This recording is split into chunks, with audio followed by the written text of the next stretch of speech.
Here's the English translation of the provided text. Message from the Supreme Being of Pluto.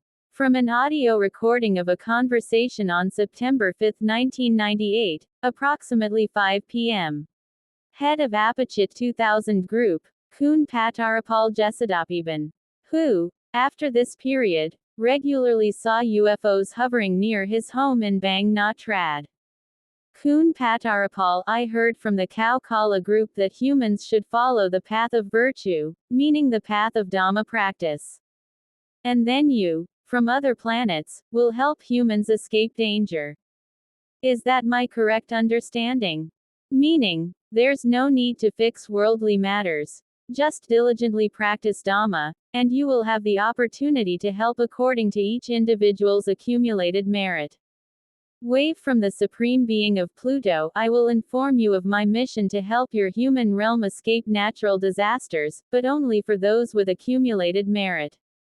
Regarding what you have said, I would like to explain further. The immense disaster that will befall your entire world. If there are no deities to descend and help the human realm, there would be almost nothing left. Both those without merit and those with old merit would perish in greater numbers. There would be no preparation, no gathering of people with merit, and those who remain would be almost insane. And those with merit, upon death, would ascend to heaven, but those who would perpetuate the human race would be almost devoid of quality. The human realm would be almost 100% annihilated. Therefore, it is a law of nature, a law of the universe, which is greater than anything else, greater than what you have ever perceived, seen, or touched. For that is beyond human comprehension.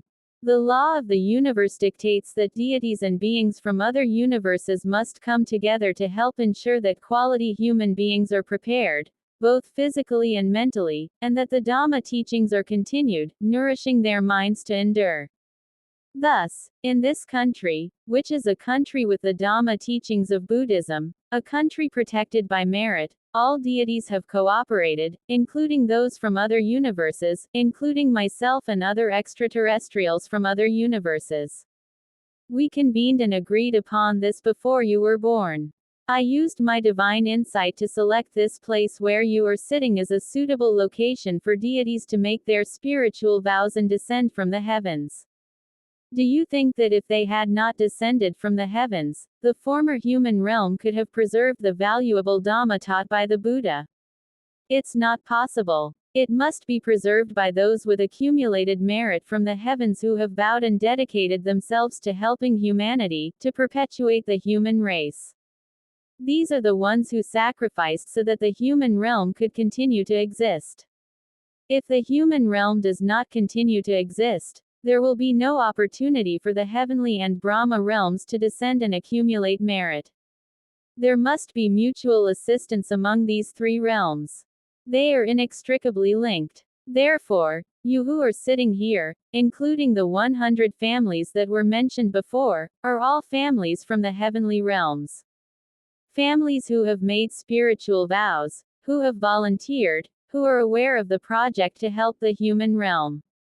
Therefore, only those with high aspirations can come to this place, understand the Dhamma, and preserve it in the place where they have met. It is not a coincidence, it is a determination from the heavenly realms, a preparation, a voluntary act of theirs and of you who are sitting here. However, human wisdom in the human realm has limitations in its perception. You cannot recall the past, nor can you see the future. Therefore, what you do with faith is not faith without reason. It has old causes that have led you to be here in the present. You should not be surprised. In the near future, you will encounter miracles that I and other celestial beings will come together to perform, to ensure the continued existence of your human realm. What the deities who have descended have done is out of their kindness, compassion, and mercy. They have come to awaken you. But how will they descend? They can descend as humans like yourselves, but would you believe them? Even if the person you respect is in the form of a monastic, most people, even if they know he is good, cannot practice what he teaches or listen to his Dhamma. Therefore, in the deliberation of the heavenly realms, the method of coming through a human body and performing various miracles is a method that the heavenly realms have deliberated upon. It is a good method and allows many things to be done without the limitations of the monastic rules that the Buddha prescribed. Therefore, regarding what you have discussed, human limitations can only accept some things and believe some things. The things they cannot accept, they do not realize that ignorance blinds them, allowing them to accept only so much, limiting them in this way and that. Ignorance blinds them. All things that the Buddha realized and taught, which you may have heard as, the Buddha taught you only a handful of leaves from the whole forest, yet even with this handful, you still hinder yourselves. You still lack the wisdom to comprehend all that the Buddha taught. And do you think about what else might be in the whole forest that he did not teach? It is beyond your ability to conceive, beyond your ability to ponder. Therefore, the Buddha's Dhamma is not based on logic. What is logic? Logic is calculation based on cause and effect, or what you call science.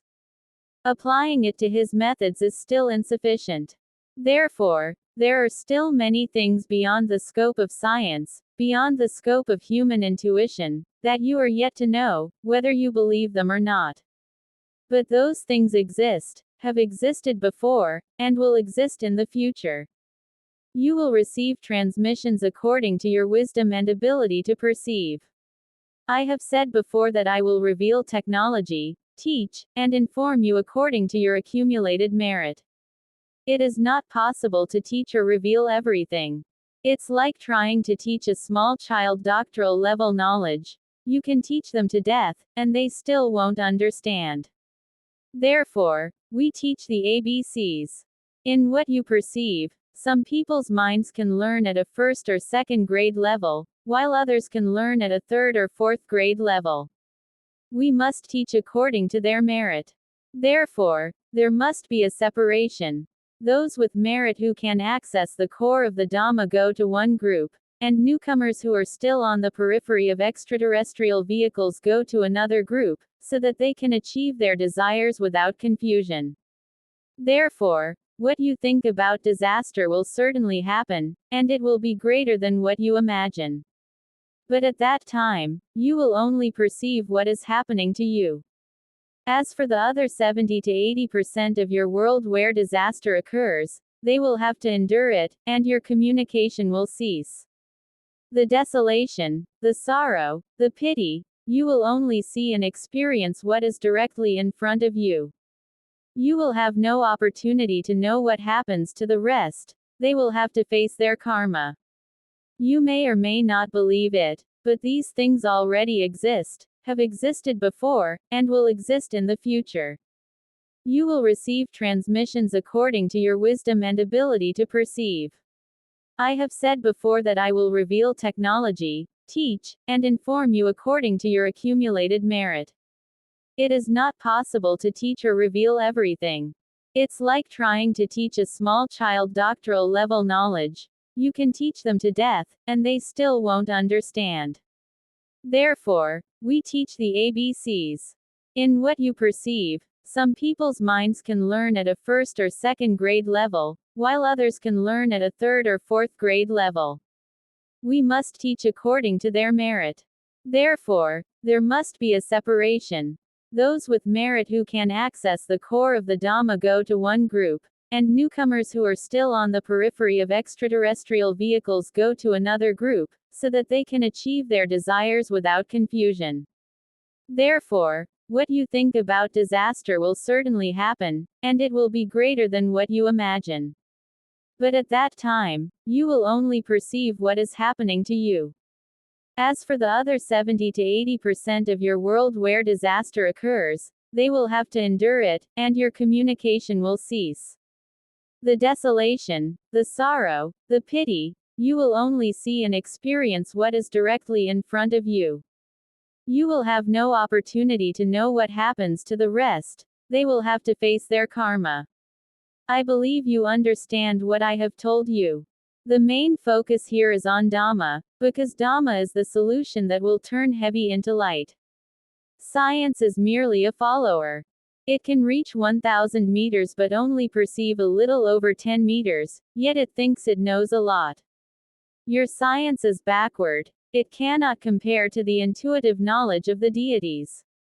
Humans think they are great. They think they know a lot. Even the most advanced nations in your human world are still very backward. You have less technology than them, and they think they are supreme.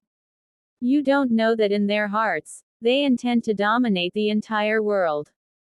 Do you understand? Those with the highest technology in your world intend to dominate your world. Therefore, this thought is dangerous. It is the genesis of ultimate perversion, leading to an unavoidable World War III among you. Because no one will yield, for no matter how great someone is, there will always be another great one, and they will fight each other, just as in the Buddhist prophecy, where non-religious giants fight each other and half of each perish. It truly is like that.